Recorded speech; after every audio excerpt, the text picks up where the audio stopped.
Welcome back to Show Me What I've Been Missing, your pop culture podcast that says, "Hey, my cat's bumping the mic." My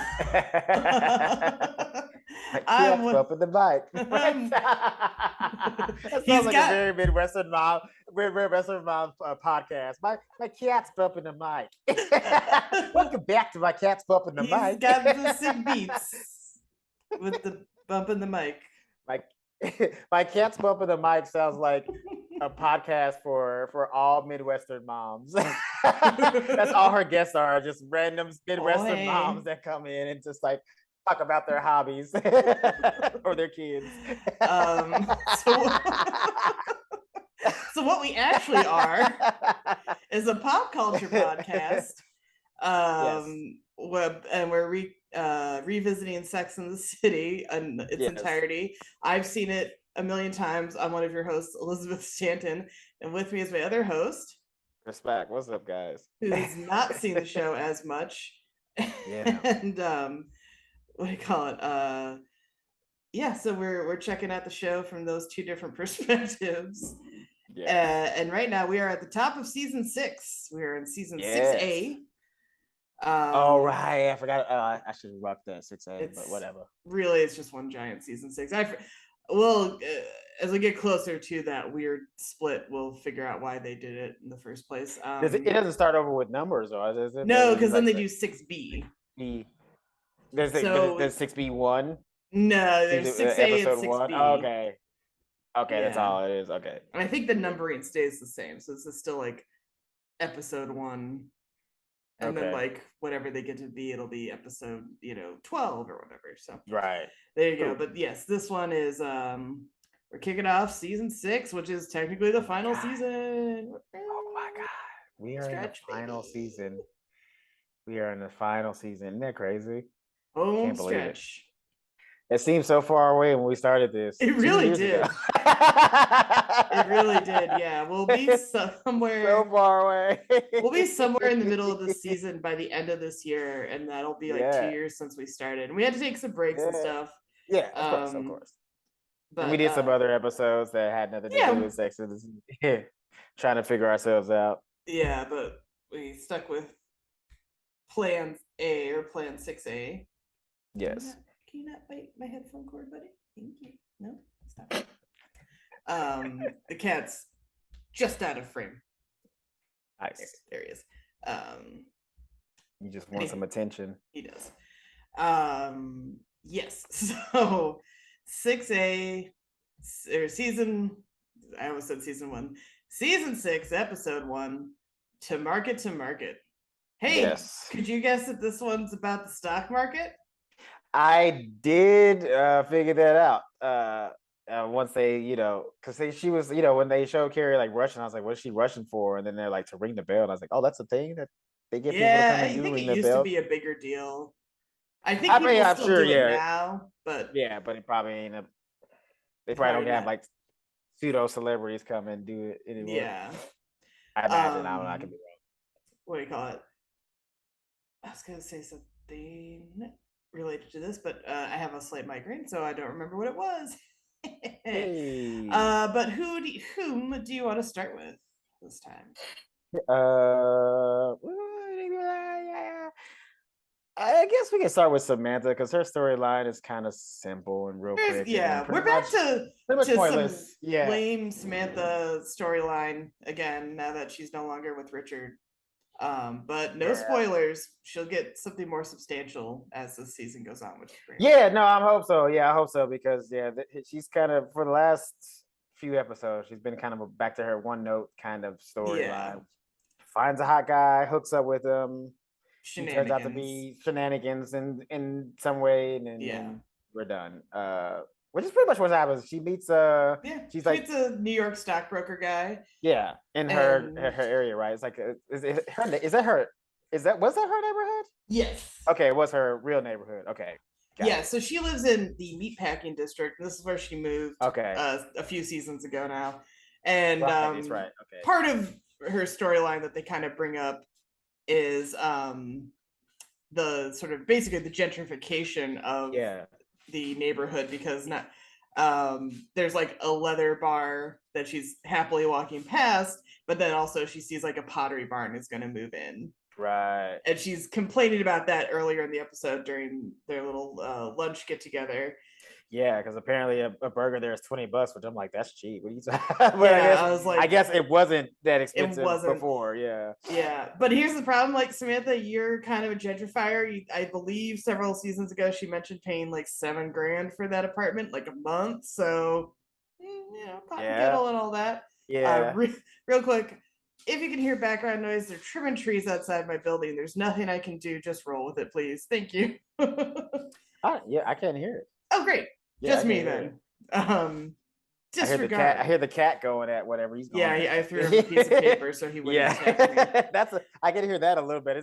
That's even slight. So we're good. Oh, good. But yeah, so Samantha is, despite her complaints to the contrary, technically a gentrifier herself. Gentrifier, yeah, that's weird too because I'll say it's so funny that she's like complaining about that, but yeah, I was thinking the same things. Like she probably brought some of that money to that area, like being who she is and everything, Because slowly, the people in the neighborhood, including the trans sex workers we met a few seasons ago, no longer there. Right. The leather bar is probably going to go out of business. Probably, because rents are going to go up. Oh yeah, there's no way they're going to keep that next to a pottery barn. Yeah, right. Fuck out of here. That is not going to happen. So, but yeah, she meets the hot stockbroker, who I also love. He drives a Hummer, and I think my favorite bit is he just pulls up in front of their building and like leaves the car there, and it looks like it's in the middle of the street. It did. It was. It did like it was in the middle of the street, but it also. They didn't look like there was any real traditional parking. Like honestly, that whole street looked like a fucking alleyway anyway. Like it did look like a real actual street. So, but that's I always see people complain about like in movies and TV when they're like, how can a character just drive up in front of someplace and just park? I was like, do you actually want to watch a real-time parking scene? Right? Yeah, for real. You want to see somebody like, why do you care? I don't give I don't. Sometimes it's like funny if like they're in a hurry or it's something busy and you kind of go, there's no way you could park there. But at the same time, it's like, guess what's not remotely interesting to watch unless you somehow make the parking relevant to the story and character. Right. Watching people like pulling in 007 style. It really, nobody wants to see anybody park. No one wants to spend 30 minutes figuring out where to park. Who cares? Right. I mean, here's the thing. The thing about it is, like, I think the only people that really complain about that are people that live in that city because they know how shitty the parking. Like, if you see somebody park real easily in LA or like driving through LA with no traffic, you're like, true. You're like, okay, yeah, this is definitely a movie. There's no way you're getting from or like 20. If you're watching 24. Oh yeah. No, dude. Like they're talking about some motherfucker getting from Santa Monica to Hollywood within an hour, like 20 minutes at like 4 p.m. That's half the that'd be half the season. Yeah, right. Stuck in traffic. Yeah, right, baby. If 24 was real, he would never. All the missions would fail. Yeah. All the missions would fail. I feel like I got caught on the 405. Yeah. Oh yeah, 405 at 4 p.m. Yeah, get to the terrorists if you think so. Yeah, they can blow that shit up twice before. You'll probably bump into the terrorists on the 405. For real, they're like, we changed our mind. Oh, hey man, and you're like, hey, we changed our mind. What are the odds, right? We're not gonna do it anymore. We changed it. We changed your minds. So yeah, she meets the hot dude. They discover they live like one floor apart, and so then she shows up at his door with a little welcome basket with snacks, condoms, and handcuffs from the leather bar next door. And he's like, handcuffs, you say? And they go at it, and then after they finish, he goes, hey, I don't normally do this, but trade such and such stock, and he's basically committing insider trading. Okay. Now, no, I don't know what it is. That's the one thing I didn't know before the show. I know what insider trading is. I mean, I'm trying to figure out why is it illegal. I don't understand why it's illegal. It doesn't. I was gonna say in this context, it's like just a friend. She's like a friend or what? Or a part. Yeah. I don't know why. I think it's illegal. Because you could definitely abuse it, obviously. Yeah, I mean, but he has no like business connections with her, and I guess you still have something to gain though. Like, I mean, if you're, I think it should. I mean, I definitely think it should be illegal if it's like you're talking to like a CEO of a major corporation, and like that stock tip could, screw over somebody else's business by like, them buying too much of their stock or taking over the business or like putting them out of business, something like that. Sure, but just like, I mean, there's literally stock advisors that you can hire to tell you what stock to buy. How is that not inside trader? If you know what I mean, like the rule just, I mean, maybe I gotta be in stocks and I do not mess with it just seems so vague. It's like, so if I just give you a tip, that's illegal. But like, you can also hire me as a consultant, and I give you a tip, and then you make a bunch of money. That's not illegal. Yeah, I don't know. I mean, that's literally what a stockbroker is. Essentially, it's like a stock advisor. Like they're telling you, hey, what to put your money into, and that's legal. I think it's like a fine line. I'm not gonna lie. I saw Wolf of Wall Street, and I didn't understand. I'm not saying anything he did was right. I just didn't know what he did. That's fair. That's really fair. That's really fair. I mean, he made a bunch of people money, and somehow he still went to jail for it. I don't know. He's throwing it off a boat and doing quaaludes. That's kind of all I remember. I mean, that shit was probably illegal. Quaaludes were definitely illegal or became illegal and banned, and they stopped giving them to people. Right. Because they were like Oxycontin type stuff, Right. Really not, as anyone who saw the car scene where he's like, I made it to the car, and then like the reality he's like face down on the stairs. can't move. That looks miserable. I would never want to do a drug that makes you feel like that. That looks miserable. No thank you. So they hook up another time, and he's handcuffed to the bed, and the feds bust in, and he's being arrested for insider trading. Apparently, any woman he banged, he gave stock tips to. I'm sure that's not the only insider trading thing he did. No, that's probably part of a much larger case. Unless one of those women were like business owner and like something like that. Maybe that's how they found out. Or maybe if nothing else, maybe it was probably one of those women he like had sex with and didn't call. She was like, he was like, hello, feds. He gave me tips. He gave me tips every time he came. This is a case for the FBI. Yep. And then I did love the joke of FBI agent going, ma'am, can you undo your handcuffs so we can use ours? I mean, I'd be like, why? Like, handcuffs are handcuffs. Just take them in. Right? Like, it's not like he's going to bust out of them anyway. I mean, he's pretty well busted as is. So. Yeah, I mean, literally, you got him with his pants down. Where's he going to go? Yeah. Literally. And that's the end of Samantha's storyline. That's really it. That's why I wanted to go with hers first, because they just slight hat tip to gentrification and a baffling case of insider trading. That's all we got. Which does not play any factor, I'm assuming, in the rest of this season. Not in the slightest. Wouldn't you know it? That's like, guys are kind of disposable in this show, aren't they? They are like indeed. Cut and paste and gone. Payback time, baby. They're just like, hey, guy got arrested. They don't. I mean, they don't even mention him in passing. Like, oh, that one time this guy got arrested while he was inside of me. Nothing. Okay. Nope. Cool. Amazing. Who's next? Who's next? Go. All right.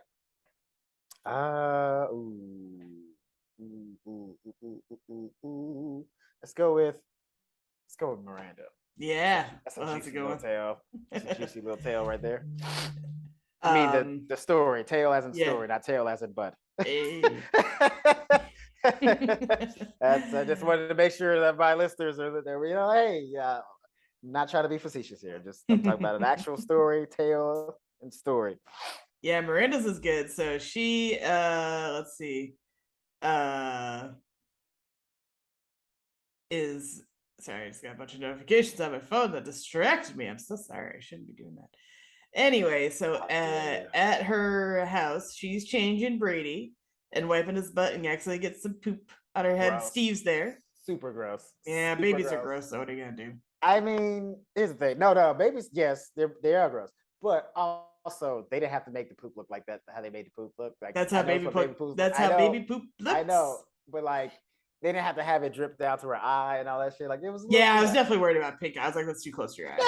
You did. I was like, oh my god, that's pink eye like a motherfucker. Like, how did she not get pink eye after that episode? Like, that should have been the next scene. Is her with a big swollen eye, looking like what's his face during the Olympics. Was it Bob Costas? He's like, everything is fine here in Russia or wherever he was, and he got the pink eye.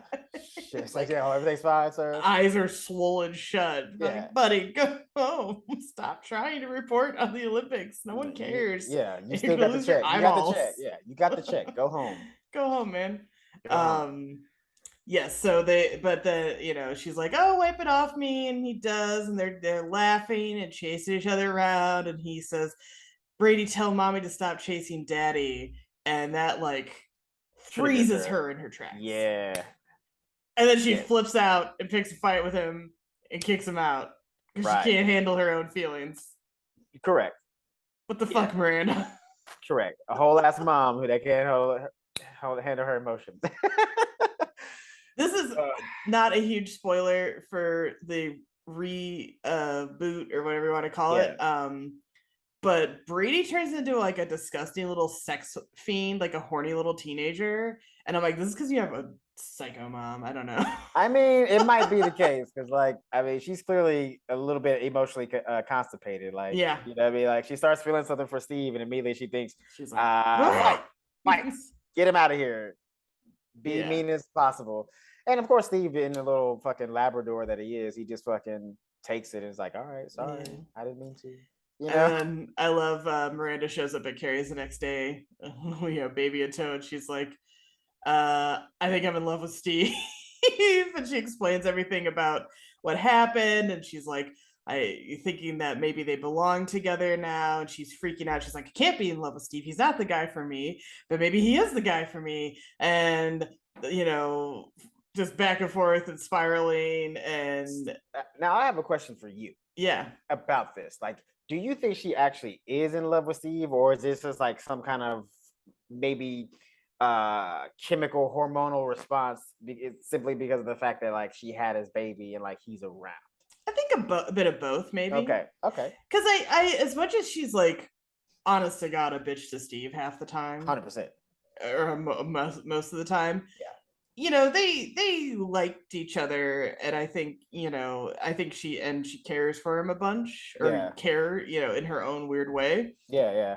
And I think part of, definitely having the baby with him, like she hooked up with him before they went to the Hamptons, in the last episode. Because I think she does like what he's offering more so now, maybe even than before, because he does, before he was like barely employed, broke as all hell, and not like a great, father figure that you'd necessarily want, a bad guy, but like not a stable influence, maybe. And now he's got his shit together. He owns a bar. He is around helping with the baby. He could just be nowhere, but I think there is like, a sort of a natural, like, well, this is the father of my baby, and I like that he's around, and that would, be enticing. Yeah, I mean, he does. I mean, even for me, I didn't like Steve that much, because he was kind of a whiny, a little bit manipulative, a little bit like just kind of an overall like douche. But like he has grown up. I mean, he really has. He's different. He's definitely a different kind of character. I mean, I'm even starting to like him just as a character myself, because he has changed a lot and he has shown very much improvement. And that's what makes me wonder. It's like, then why is she trying so hard not to be with the dude? Like, what? Like, who? I mean, and my also too. It's like, I mean, obviously they don't end it together, but I'm also just thinking like, at this point right now, who are you looking like? Who do you think is the guy that's gonna be with you? Because I mean, I don't know too many guys in New York who's gonna be like, oh, I can't wait to raise somebody else's kid. You know what I mean? Like, it's not. Yeah, it's it's definitely hard dating as a single parent. So there may also be sort of like a settling factor, but she's been but she's been so off and on with him, since the second season when I think we first meet him. I think she's just sort of so deeply entangled in it, and that it's better than it was when they started. So why not continue it? Now, do you think and this is how I feel, but do you think that maybe she doesn't want to be with him because she's still seeing him in the way that he was before, instead of Yes. like actually seeing the guy that he is now? I think so, yeah. Okay. Yeah. Yeah, I I think think so. she's definitely still hung out. Because in all fairness, if like, back when they were together and he's like watching cartoons and being irritating and like and trying to not force her to have a baby, but like say like, hey, when we have a baby, this is what it'll be like. And it was very, I think part of, they had the argument about having kids, and she was like, you're not gonna, be the one stuck doing all the hard work. I am, because he was so immature and stuff at the time. Mm-hmm. And I think he's now disproven that. Oh, He, 100%. Yeah. because Yeah, he's he's there clearly a involved. lot. He's Yeah. always, And really, he didn't really have to disprove it because he wanted to be there from the get-go. She was the one that was kind of keeping him back in that yeah, existence when it came yeah. to, baby, especially in the first, I would say even like 6 months of Brady being born. Mm-hmm. Exactly. Yeah, she's been keeping him at arm's length, and whatever custody they worked out has been like probably rigid, like Yeah. drop off. But like the reason he's around when she gets the poop on her face is, and she's snapping at him, is he's dropped the baby off hours ago, but they're just hanging out. Yeah. You know. Yeah. But I mean, again, that's just him. Like, I mean, I don't think that was necessarily for him hanging out with her. That was just him so he can spend more time with Yeah, his he's hanging kid. out with his baby. Yeah, he literally he loves being a father. Like, that's He like does. he wanted to be a father forever. So like, Mm-hmm. he's just enjoying it, I think. Yeah. Yeah. So Miranda decides she's gonna take him somewhere public so she can't pick a fight with him. Like that's ever fucking stopped her. Right? Like that stopped anybody. Yeah, shit. I'm surprised that they didn't end up in a fight after what had happened at dinner, which we're about to get to. Yeah, so they get to their date, because first dates is also a big theme this episode, just FYI.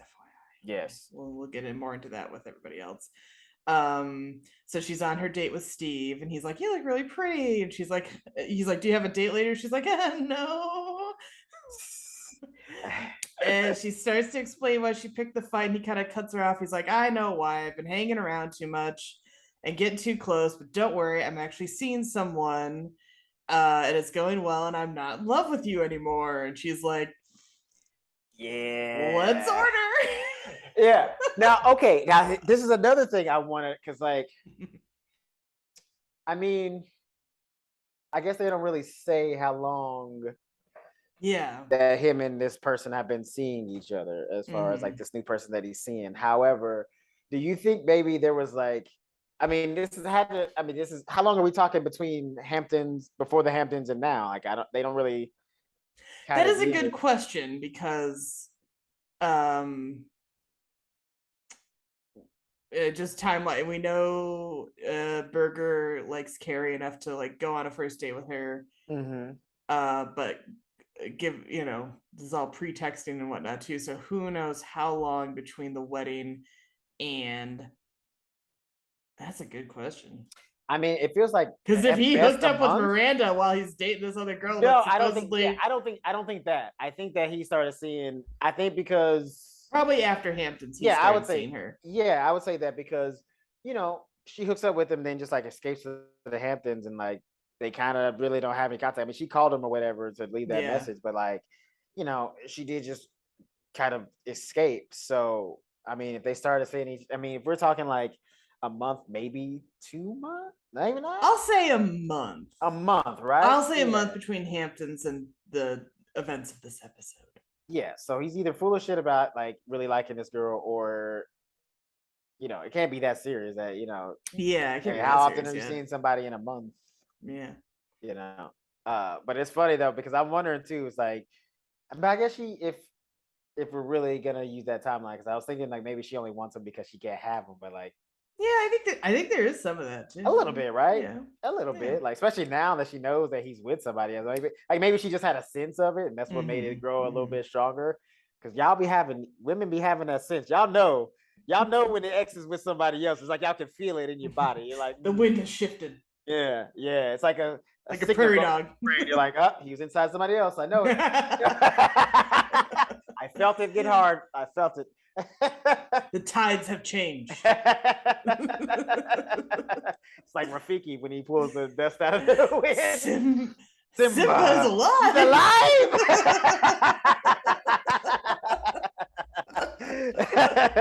I'm telling you, bro. Y'all be knowing, and I'm telling you, it's the truth.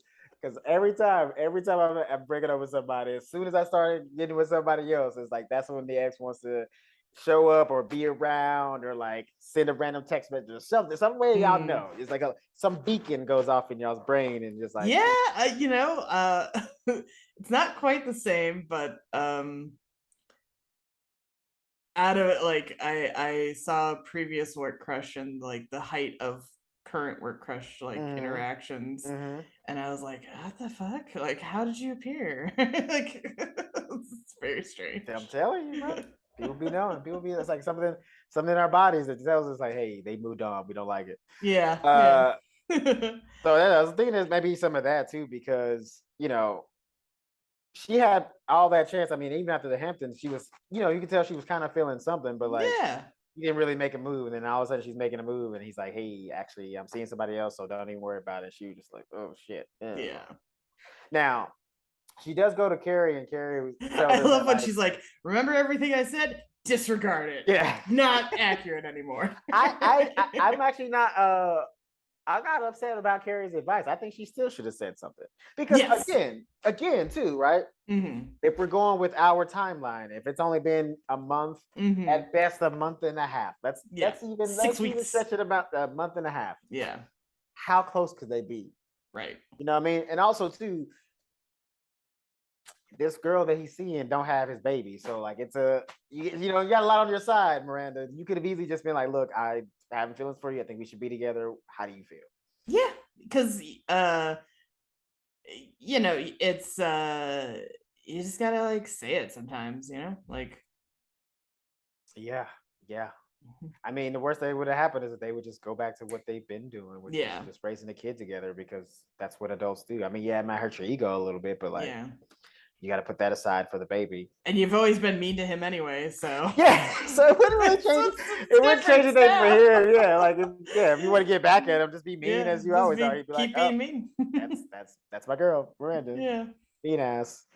So that's kind of the end of Miranda's business. There is. Don't say business. We've discussed this, Elizabeth. We don't use the word business when we're talking about our lovely women of Sex in the City. Business.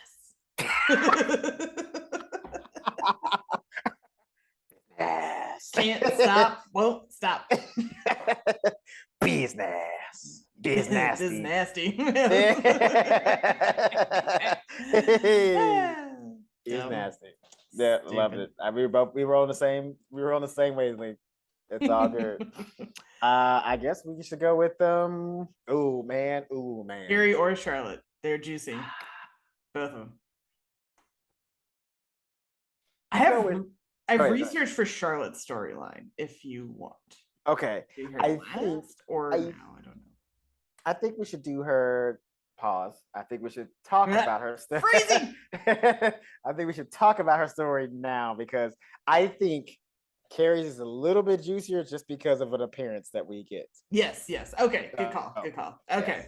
So, yes, Charlotte is still deeply in love with Harry, and Harry is probably even more deeply in love with her. I can't believe it. I can't believe that this is the guy that she fell for. Although, I ship them a little bit. They are very cute together. So Harry is not like a character I would typically like, but he is so sweet to her all the time. Yeah. That he very much like everybody loves Harry. Just And also too, like it's clearly the writers are helping us like him a little bit more, because they're writing him less grotesquely. Like he's not like super rude or like really gross with his eating, and he's like shaving his back. Like clearly Charlotte is having an effect on him to the point where he's like trying to be cleaning it up a bit. Yeah, yes, exactly. Yes, yeah. Clean it up a so little bit, yes. Here's the fight. Well, we'll get a little more into the story, and then I'll get into the research I did. So Charlotte is talking about, find out people's bottom lines, your deal breakers, sort of, at lunch. She's like, because if I had known that Harry wasn't going to be serious with me because I'm not Jewish, she wouldn't be kind of like so frustrated and stuff like that. And sort of their first scene together, her and Harry, is they're at dinner and he orders a pork loin and she's surprised and confused.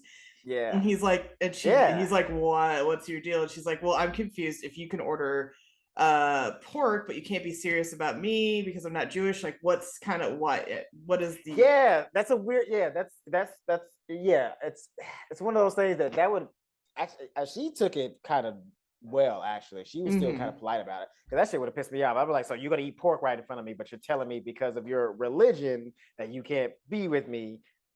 However, you're gonna eat something that goes harshly against your religion. Like, well, as he explains, he doesn't keep kosher, but he is a conservative Jew, which is different. How can you be the same though? That doesn't make any sense. That was what. So when I was doing research about his portrayal in the show, that was actually some an article that popped up at the time. Or around this time, I think in the New York Times. And I don't remember if he was a rabbi or just like a leader in the Jewish community who did comment and say that doesn't make sense, and critical of how it was portrayed in the show. So just that, so that everybody can be confused, it's okay. And he's like, so at the dinner though, he's like, I don't keep kosher. So I also kind of think of it as like, Catholics have a lot of rules, but they're sort of flexible. Some I've heard it referred to as being like cafeteria Catholic, where you kind of pick and choose what you want to follow versus like strictly adhering to it. Here's my only. So I think it's sort of a similar approach. No, and I get that. I mean, it's like somehow, like sometimes it's like people, it's like, oh, I'm Christian, but they only go to the church or like Christmas, the holidays, New Year's, and Easter.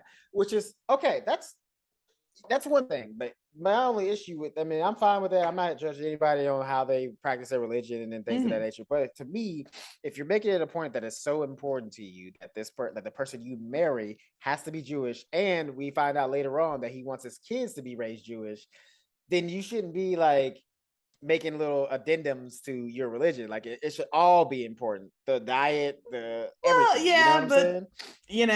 If you're gonna disqualify a whole human being that you're clearly in love with and you're dating, and like essentially, because to me it's like, and I'm feeling for her because I love Charlotte, but like you're kind of wasting her time if you're doing all this. And that's kind of an insult to her face to be like, oh, I can't marry you because you're not Jewish, but let me eat this pork chop real quick. Like, but not every Jewish person keeps kosher. It's just kind of, not every Catholic you can't say it's this important to you. No, but I'm saying you can't say this is this important. And then disregard it in the same sentence. You know what I'm saying? It just doesn't. That don't look right. It's not a good look. Is all I'm saying. Yeah. So but he's very firm. I'm like, I need to marry a Jewish woman. So later they're banging, they're fucking, and he's close to coming, and she's like, is the Jewish thing still a big deal? And right as he comes, he goes, no. He yells no. Which is so funny because she lost points, man. Sexual manipulation is never. Sexual manipulation is a no-go. It's not good. She's trying to be. Not good. But shout out to him. You don't do sexual manipulation. He's smart though. I loved it because the next morning she's like, "You changed your mind, remember?" And he's like, "I did." And she goes, "Yeah, right before you." And he's like, "You can't do that to a man. Like your brain goes blank." 100%. 100%. Like, let me tell you something. In the peak, in like the building of the climax or at the peak, if you ask me anything, I'll probably just say yes or whatever sign you your life I'll away in those moments. to it, because like, you can, like, I'll sign the deed to my house over to you right there in this moment. Like, of course I will say yes or no, whatever the question is. You know what I'm saying? Like, I'm gonna be on your side because we're coming. But after that, like, of course our brain kind of turns back on. Like, that's why I was like, you can't do that, Charlotte. It's fucked up.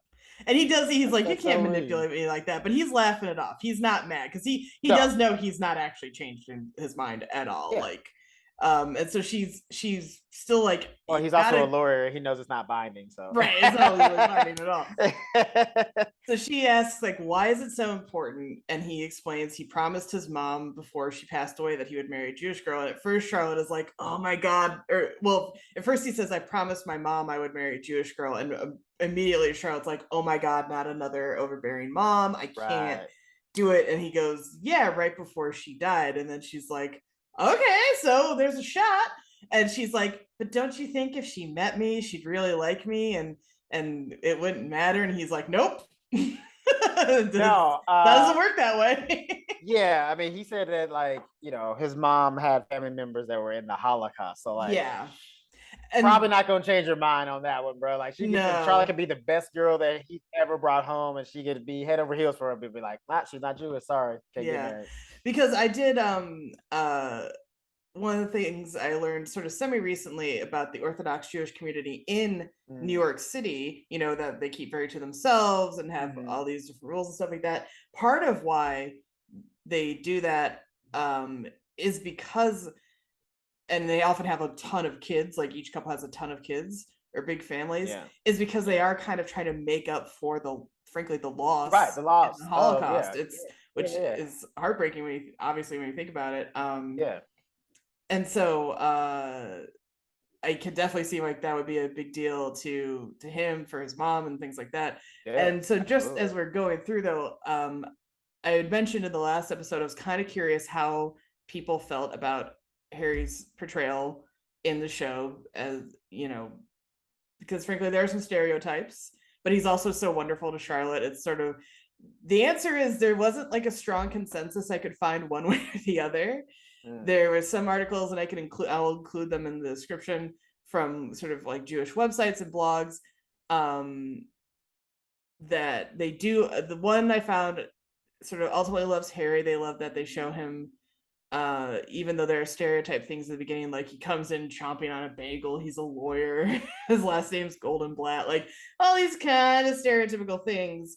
But he's like kind of hairy and not a super like traditionally attractive, and so he's got all these things working against him, but he loves Charlotte so much. He's so kind to Charlotte and so loving, and clearly likes having like sex with her and stuff like that, and is sort of like a sexual being. This one website really liked that element of it, and that kind of counteracted all the stereotypical things that they led with about him. Now on the flip side, the other articles I read were like, it's all stereotypes. Him being sort of that sexually aggressive is in the beginning, where he's like so horny for her, is sort of like also a bit of a stereotype thing. Is it? Of being like, it's sort of like a nerdy, especially because they make such a big deal of the fact that he is Jewish, she is not, she's a WASP, but it's sort of this like, there's lots of complicated like Jewish people infiltrating like waspy bloodlines. There's like blood libel stuff that goes back to fairy tales and how Jewish people are, a lot of your favorite fairy tales, a lot of characters are kind of coded as Jewish, like evil stepmothers, witches, wizards, and things like that. Illustrations, we're talking noses, all that horrible like anti-Semitic crap that pops up over history. And there's a big concern basically about what all those psycho QAnon racist people are, but being replaced, about white people being replaced. So in a way, like him being so sexually aggressive, is he replacing the children, the waspy white children Charlotte would have with Jewish children, blah blah blah blah blah blah. It's that's just me extrapolating from the articles I read.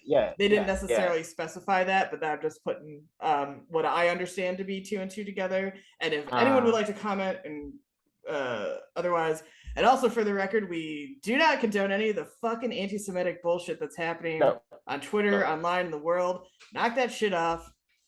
You fucking losers. Nazis. That's suck. Weird. Yeah. The end. Yeah, absolutely, 100%. Yeah, I don't get. Yeah, I didn't know that like horny Jew man was a stereotype, but because it's sort of because he's not conventionally attractive, and he's short, he's bald, and it's sort of like this aggressive, unpleasant character is how he started, but that really only lasts a few episodes in the long run. And also really only one episode. For the record, it's really only one.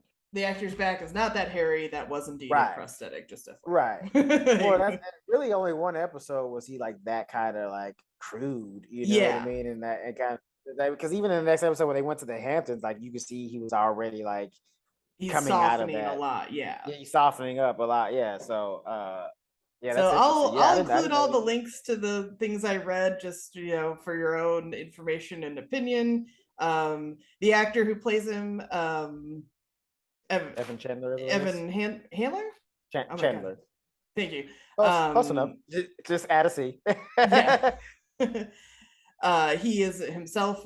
He is a Jewish man. Interesting. Yes, leukemia survivor. He was told he was not going to make it in his early 20s and was very angry and struggled with his own faith as a Jewish person regarding all that, and had kind of a rocky youth because of it. But he came out the other side, happily married with kids, because that was actually something they told him they weren't sure was going to be able to happen because of leukemia and his treatments and stuff like that. But it all came out on the other side. Nice. Well, so we're happy to hear that. And he's a successful actor. And he is hands down one of the more endearing husband boyfriend characters that we get on the show. Yeah. Yeah. I think so far. Yeah, for sure. Yeah. And just to wrap up this section, there's a little more to go with them, but after he mentions like his mom lost family in the Holocaust, Charlotte's like, well, I can't argue with the Holocaust. I mean, yeah, that's kind of hard. Like, what do you? How do you bounce back from that? It's like, your mom had like family members that died in the Holocaust. Well, shit. I guess I gotta convert. Really, if this is gonna work out, that's really the only thing that she can say. And she starts to think about it very seriously because she's actually she is hanging out with Carrie at the store, and they're talking about stuff.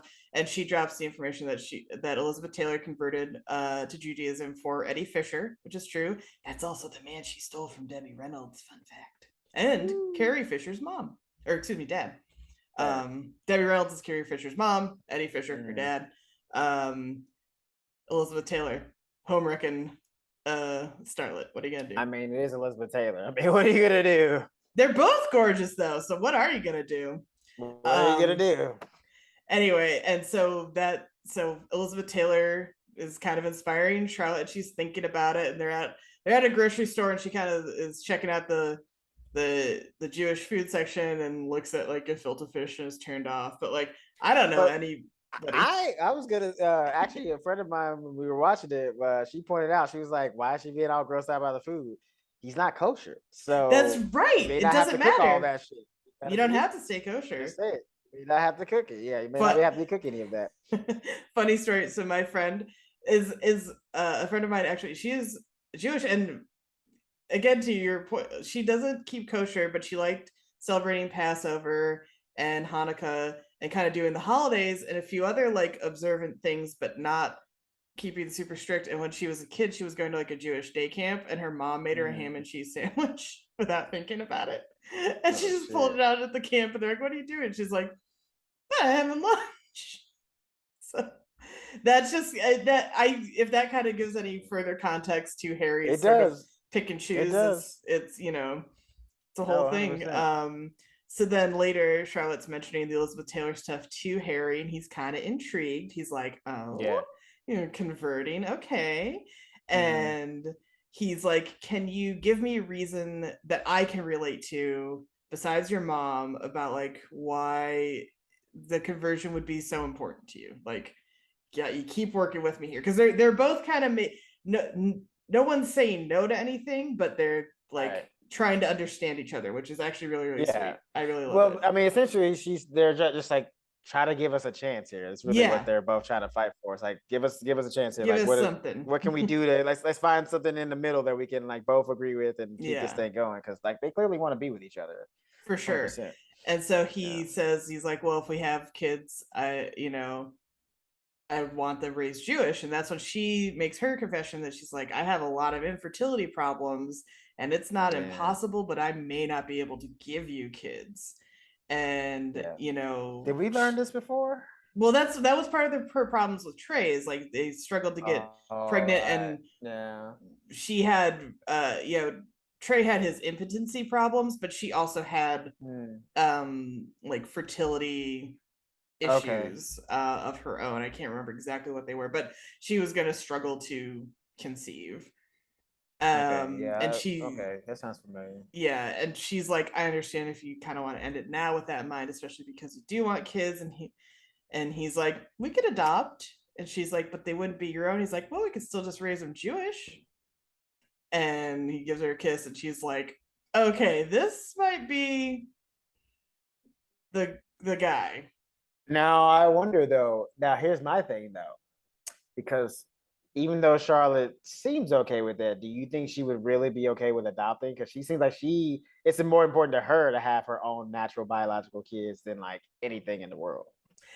Yeah, but yes, but at the same time, if you remember a few seasons back when she was with Trey and she was struggling to conceive, she was looking at adopting then. If you remember, they had the whole we can That's true. adopt the Yeah. Asian baby and Yeah. no one would guess That's true. he or she's Asian because we all have dark hair, like, and so no one would know right away. So she wants to be a mom, kind of by any means necessary. Yeah. Okay. Yeah, that's true. Yeah. I do remember the idea of adopting. Yeah, they Yeah. did, and she was the one that brought that up too, as well.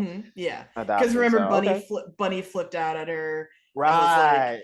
We're not if gonna you, have a Asian baby. yeah, if you're Basically. gonna have a baby with Trey, it's gonna be a McDougal or nothing. Right. Um, F you, Bunny. Also, one last thing on this storyline is they one of the articles that I'll include in the thing did kind of mention that Charlotte's always maybe had a thing for Jewish guys, just never really known it, because way back in the first season, she hooks up with like I believe a Hasidic rabbi. And Oh then like, and yeah. I didn't remember that. I know we talked about it at the time, and I made like a vague offhand mention of like this will be important later. Yeah. So again, some people were like, oh, she's always liked Jewish guys and just never really known it. Others are like, she fetishized Jewish guys and that's bad. Well, I don't think so, because it's not like I every can't other say guy that she was either dating. way.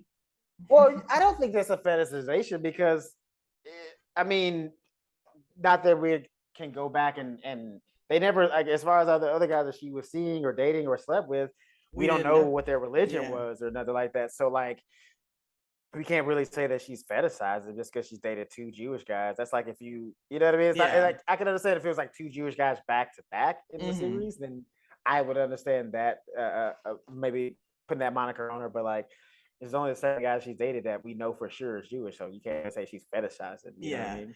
And it's funny, or not funny, but just interesting. Many of the things I read also brought up the fact that really in a series that takes place in New York, much like, oh gosh, there's not really any people of color that you see for most of the series except for Samantha's one black boyfriend. Mm. It's a shockingly like not a lot of Jewish characters or no Jewish characters really until Harry comes along when Mm-hmm. a lot of people pointed out that like Sarah Jessica Parker herself is Jewish or half Jewish, and like could Carrie be Jewish, and it just never comes up as like a thing. And it's just they're just kind of like it's a little surprising that in a show so much about New York, we're really not getting a true picture of New York when there is such a huge Jewish community, obviously huge black community, and so many there's just more than white people in New York, and we just never Yeah. Oh, 100%. and Yeah. we just don't really get a sense of that until they frankly do a really not great job of trying to make up for that in the reboot. And Yeah. and I it's something that I actually should have done from the start, but the way they're doing it in the reboot is so like almost badly tokenism, where it's like, look, we have a black friend now and a South Asian friend. It's really bad. Yeah. It's Yeah. like, Yeah. or the Che Diaz character is so poorly handled. They're a non-binary person who's Latino or Latinx, um, but they also made them so unlikable. It's really weird. I don't know what they're doing, but that's a I think discussion for they're just next yeah. further down the line. They're just scrumming. Yeah, but Harry truly is like he's such a good dude. Like I think he often, when they rank the boyfriends, if he's not first, he's usually second. Okay. He's like top 3 for everybody for sure. I can respect that. Because you know, and don't get me wrong, they're gonna have their ups and downs and stuff like that, but he overall is just, you know, such a solid, caring guy that it's really refreshing. It's so sweet, and like you can't hate somebody who's just so madly in love with Charlotte, because we all love Charlotte. Yeah, she's uptight and prissy and whatever, but she's like cute and weird in her own little way. Yeah. and he treats her well. So like, and he treats her so well. Hard to hate her. Hard to hate him. It's kindness always wins me over on anything, in obviously in life, and then in media. If anybody's kind, I'm like, oh my god, I'm in love. Yeah. So that's them. So on to Carrie. Yep, let's get it. All right. So we get our little stock exchange open. She's of course late, but I wanted to bring this up mostly because this is the first and perhaps only time that we see anybody take the fucking subway. I wrote that down. I was like, oh shit. She's stuck in traffic in a cab. She's like running, trying to get a cab. The cab is like stuck in bumper to bumper traffic. Yeah. Which, by the way, I hate when people do this, because people do this in real life. Like, they'll be in a cab or in an Uber in bumper to bumper traffic, and they'll be like, hey, I'm really in a rush. Where the fuck? Like, what do you think that driver's gonna do? You think he's gonna like do some kind of he's gonna do some kind of like magic trick and like let me deploy the monster truck wheels or like and just teleport you there? Go over these cars. Yeah, go gadget fucking elevator wheels. Like, what do you think is gonna happen? I hate when, because I've seen people do that in real life, especially like in Ubers and stuff like that. It'll be like people who get, you know, when Uber Pool used to be a thing. They're like, oh, I'm really in a rush. Is there any way I can be dropped off first? Like, no, you get dropped off in the fucking order that you were picked up in. Yeah. That's just how it goes. That's just how it goes. Yeah. Whoever is the closest gets dropped off. Whoever's destination is the closest in the route gets dropped off. The route is maximized for efficiency. If you want to, yes, it's crazy. And that's like, bumper to bumper traffic in LA. Guess what? You're not going anywhere. In New York, you're not going anywhere. So telling the driver that you're in a rush doesn't magically make traffic open up. You're not fucking Moses opening up the goddamn sea. But I hate when people do that. Yeah, she bails on the cab, and we see her run to a subway stop and come running up the stairs. And I was One more rant, real quick. One more rant. Just one more rant. I also hate this too in media. They always make it seem like the driver's being a dick, but like, because you know, she's like, "Oh, I'm really in a rush," and he turns around, he's on his cell phone, he's like, "Ha," and just turns around, and they try to make it seem like he's being the dick, but it's like, no, what's he gonna do? That's why he's on the phone. He's wasting time. Like, it's bumper to bumper traffic. It's clearly not moving. Everybody's upset. Shut up, bitch. Go take the subway, which she does. Sorry, I just wanted to point that out. I hate when they do that shit in media, make it seem like the driver's being like, uncaring dick. Like, again, what is he supposed to do? Yeah, what is he supposed to do? What do you want him to do? Also, too, that when she got in the cab, I don't know if you noticed this, maybe just me noticing it, but whoever was playing the cab driver definitely were two different people. That doesn't surprise me at all. Yeah, it was too, like when she first got in the cab, it was like a younger guy with a younger Indian guy with like long hair, and then when they showed the cab driver again, it was like an older, fatter, shorter haired Indian guy. Yeah. Yeah. So just wanted to point those things out. Anywho. Oh no, all worth it. Because I did also write down, like, it's hilarious she's doing anything stock related, because we know she knows fuck all about money. Money, I know. Anybody's gonna come and ring the fucking bell to start money flow. Gonna crash that stock market because she don't know what the fuck she's doing. Hell no. So she meets them for lunch. They have like a cutesy little stock market exchange. Hated the menus at that place, by the way. Yeah, they looked like a little cloth menu paper. Yeah. So, but Carrie's all giddy because we've all been there. She's gonna have her first official date with Jack Berger, and she's like, it is the fun part of her. She's like, I'm picking out outfits, and like, oh, it is a nice time when that happens. Yeah. You just can't. help but enjoy yourself. So a little later she gets a call from him, but she's screening, so he leaves a voicemail, and he's like, I know you're probably screening, and he leaves this like detailed voicemail of like movie times for them, and where to go to dinner, and like offers and da da da. She's like, it's the perfect voicemail. I'm so excited. And Question. on and on and on. This is the only thing that I like. It was a good voicemail. He did do the right thing. He kind of like, it was kind of perfect. Like, he planned out the date, but he also added, let her put a little input on it, to show compromise, which is great. However, dinner and a movie, I hear, is always a bad choice for a first date. I've heard that too. It's because you can't like chat during a movie, obviously. Right. And choosing a movie that like two people actually want to see, and like that matches your personalities. And what if it sucks? That could ruin the mood of the day. Like, so even if you do dinner before, like, and also too, a movie could ruin the vibe. Like, let's say you went to dinner before, had a great vibe, and you go see the movie and the movie sucks, or it's like something that the person's not interested in or offensive. Now it just like destroys the vibe. So I was like, dinner and the movie is a little, Yeah, they don't recommend it so much, especially I think now with like online dating, where you really need to like talk to the person to get to know them more, and you totally lose about 2 hours, 2.5 if you're going to an AMC and you're waiting for the preview. For sure. No, 100%. I did recently go to Tar with somebody, and that is a weird movie, and we like liked it, but it was definitely like, it finished and we both kind of were like, oh, okay, it's a strange That's the thing that happened movie.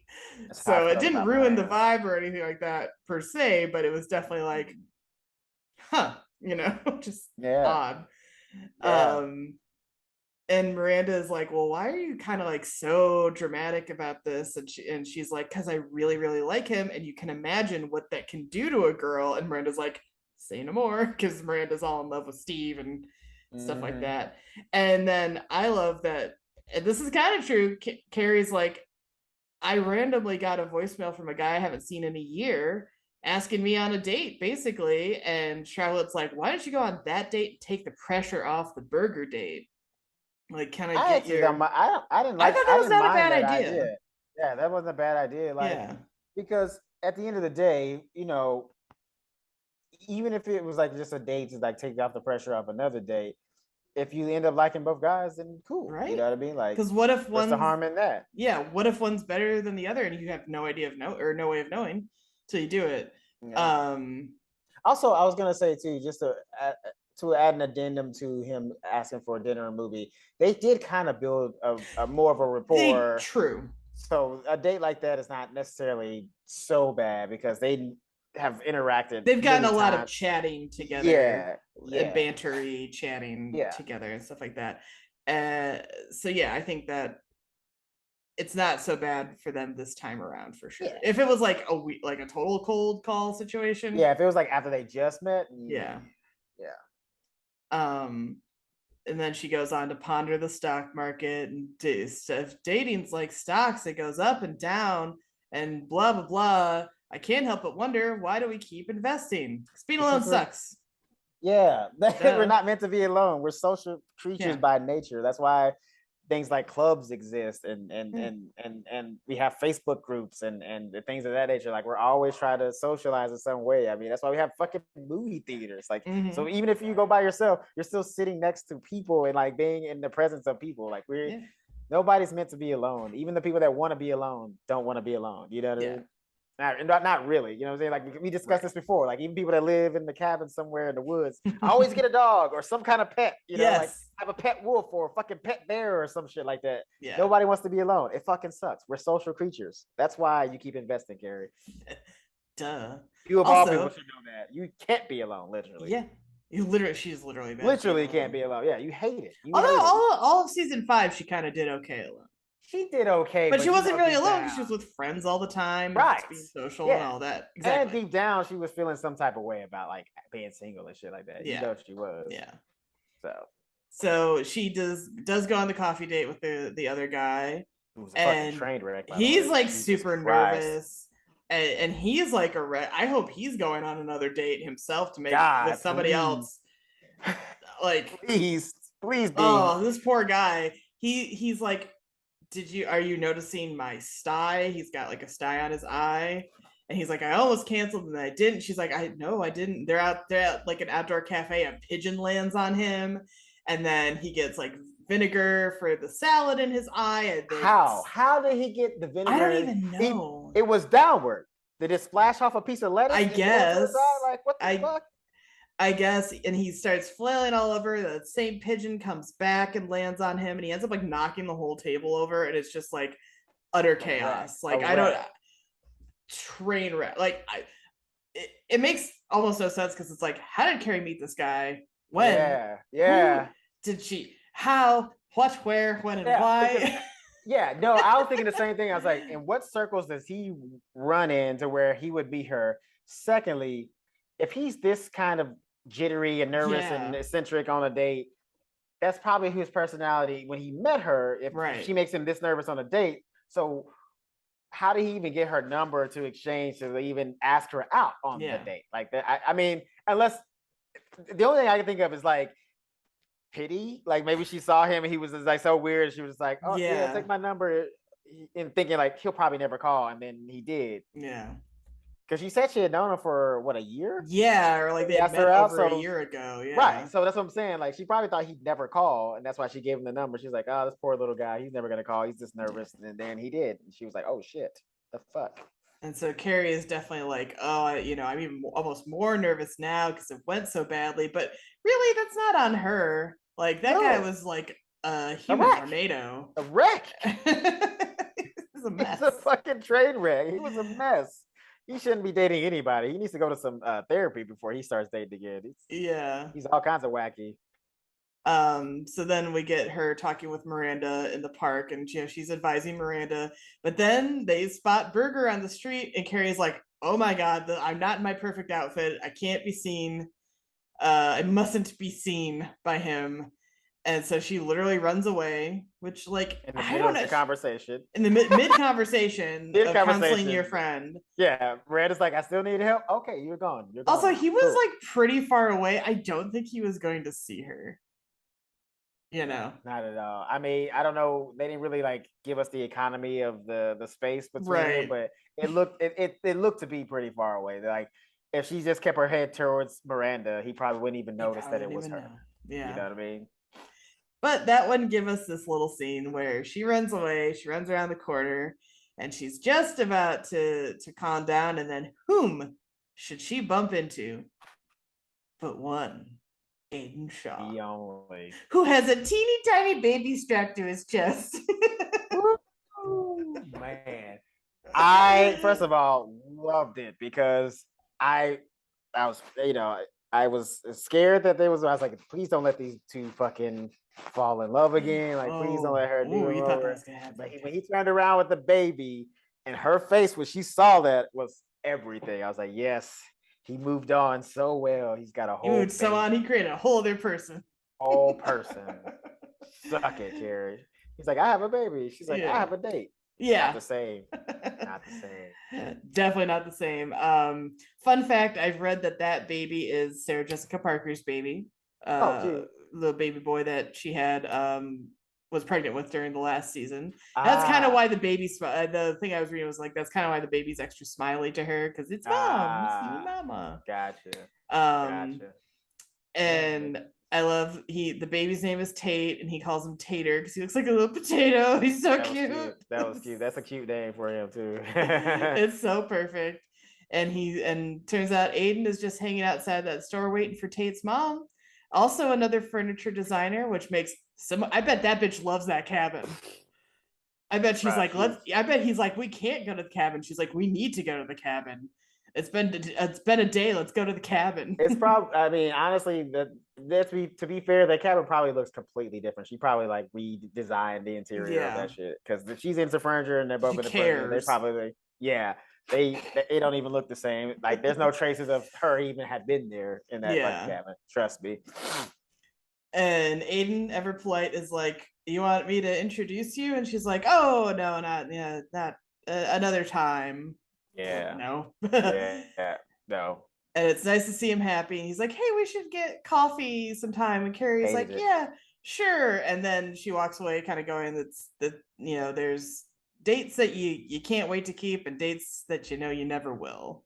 Yeah, I was like, Aiden's never gonna call her. He's not gonna call her and be like, "Hey, let's go get coffee." Like, what for? What would be the point of that? I think he was just saying that to try to be, I guess, somewhat polite. I think he's just being super polite. Yeah, Like, yeah. It's like that. Yeah, it's like the thing you say when you see an ex, like, "Oh, we should catch up sometime." Like, and pretend that we are friends, even that though we don't not. want to stab each other. Yeah, or that like we didn't have a thing, whatever. Like he's like that. I haven't trained this baby to grow up to hate you like Kill Bill. Throw up on you when I see me. Oh yeah. So there we go. Now, my question is how? Okay, because I was talking with my friend too when we were watching this. Is like, how long has it been since her and Aiden broke up? I mean, we're talking. See. I know at least over a year, but like at least a year. Yeah, at least a year, right? So, yeah. And he said he was married to the mom, right? Mm-hmm, He's like, I married. He said I married a furniture girl, right? Yeah. Interesting. That's pretty bad. Because like because remember last season, like midway through, Carrie ran into the girl that he dated SNL after. chick, and she said that he was pretty jacked up. So yeah, you telling me in like 6 months he kind of got all over all that and found a girl that she must be one hell of a furniture designer. She must be the shit. She must be awesome. Yeah. Because he didn't sound like he was doing that well. If no, he was in a dark place when he dated the SNL chick. Yeah, that's what I mean. So he clearly climbed out of the shadows and found something because he looked good and he looked happy and shit like that. So interesting. Mm-hmm. So I guess a lot can happen in a year. Yeah, and I love when Carrie's like, walking away and she's at the movie theater and she decides to call Burger, but she's like, I realized if Aiden and I can survive our crash and make it out alive, there's nothing that can go wrong on a first date. I'm like, yeah, because you can't cheat on somebody on a first date. She could. You could. You could. I bet money if she saw Big at that theater, she'd be like, Burger, fucking leave. Yeah. Drop kick him so hard to the curb. Yeah, or if he just walked by, she'd call him back up like, actually, you know what? Let's cancel that date, and she'd be out there with Big. She'd be like, oh my god, do you want to see the movie? And he'd be like, no can do, kiddo. I gotta go smoke cigars and drink wine and be an asshole.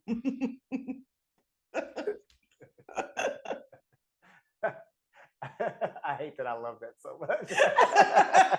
I hate that I love that so much. Because like he wouldn't have said that, but like that's what he'd be. That's saying. His essence. Yeah, I boiled it down. Yeah, it's right did, there. though. You did. No, you really did. You really did. And like also too, because like and him just showing up out of nowhere, like not calling her before, being in New York, that's a total big move. He always does some shit like that. He'd be like, I had my driver follow you around so I could find you at this movie theater. Right. Because I'm a dick. Oh man. So anyway, she calls Burger and she's like, hey, I'm right by this movie theater and there's no lines. And he's like, oh my god, I'm in that neighborhood, sure. And he jokes he had a whole outfit planned, ha ha ha. She got the tickets, he's gonna buy the popcorn, and they banter on into the movie theater, and it's very cute. And by the way, I didn't want to spoil that they were going in the movie together until we got there, but when you said they had already kind of talked and chatted, I was like, I would also bet money that these are the fuckers who would talk during a movie. Oh, 100%. Yeah. Well, because I mean, that was kind of implied because like even because earlier they said, oh, everybody loves this movie, let's go hate it together. Right. Yeah. Like they like he intentionally picked a bad movie so they could like hate it together and laugh at it and joke about it. So yeah, they're probably gonna piss a few people off in that movie theater. Unless they're the only ones in there, then probably not. But then have fun. Yeah. You were I went to this thing with a guy called Horrible Movie Night, and you were supposed to make fun of the movie and talk during it. So that's different. Yeah, that's very different. Yeah, that's it. Yeah, you're not pissing anybody off doing that. If anything, if you're sitting there quiet and trying to tell everybody else to be quiet, you're the asshole in that case. Yeah, I do lean over and talk during previews though. Yeah, that's fine. That's fine. Yeah, that's fine. Yeah, that's what previews are. That's previews and shit like that. It's when you're supposed to get all the talking out. Yes, talking about what you will see, what you won't see, and stuff like that. And then when the movie starts, you shut the fuck up. Yeah. And I was saying you have to be there quiet the entire time, like a little comment here and there, not hurt anybody, but like there's people who have full-on conversations, and those people need to be silenced. Yep. 100%. I made at least myself laugh, and then the other person the smile a little during the trailer for the movie The Menu. Have you seen that, where it's like the Ray finds the Anya Taylor-Joy thing?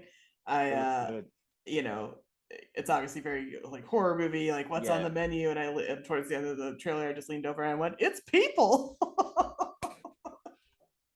I mean, it's kind of they didn't really leave it up for a mystery in that regard. I'm like, they're eating people at some point in that movie. Yeah, they literally just told us. Like, I haven't seen it, obviously. Humans are dying in some way, possibly. Yeah, it doesn't come out for another couple weeks as of this recording. But I will put.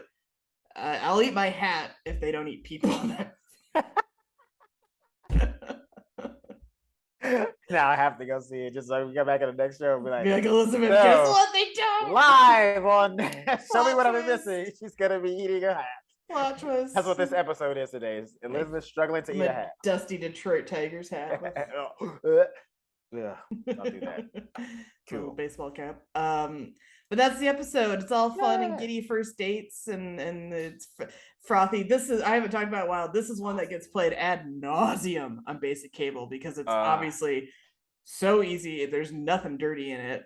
Even Samantha's even the guy stuff is like tame. Yeah, and even when he says it, he's like, he didn't say this is the best fucking head I've ever had. He says it's the best effing head I've ever had. Yes. So he even edits himself in the show. Like somebody was planning ahead. They're like, all right, we got to get this season on TV. The show definitely like cleans it up the further it goes along. It gets much tamer. Yeah, which depending who you ask, this is when contracts were being signed. They're like, all right, who's gonna pick up this and put it on syndication stuff? Yeah. Oh yeah, that's probably when it started getting deals were being made. So they had to start thinking ahead. Yeah, for sure.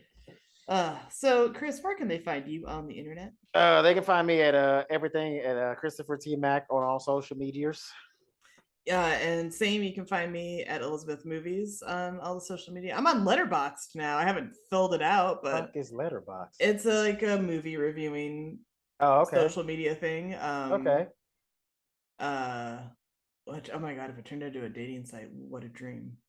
But anyway, I mean, you can find us. Any social media is a dating site if you use it right. I know every app's a hookup app if you treat it that way. Yeah. Speaking of, you can find us on Instagram most easily at Show Me What Podcast, and that'll take you all to our other spots on the internet like Twitter, Facebook, and YouTube. Yeah, you can hook up with our other pages like Spotify, YouTube. Touch it, like that, Yeah, like that video and comment on it. Like it, comment. Ooh, you little nasties. Get in our podcast business. Yeah, get all up in our social media business. That was upsetting. Sorry.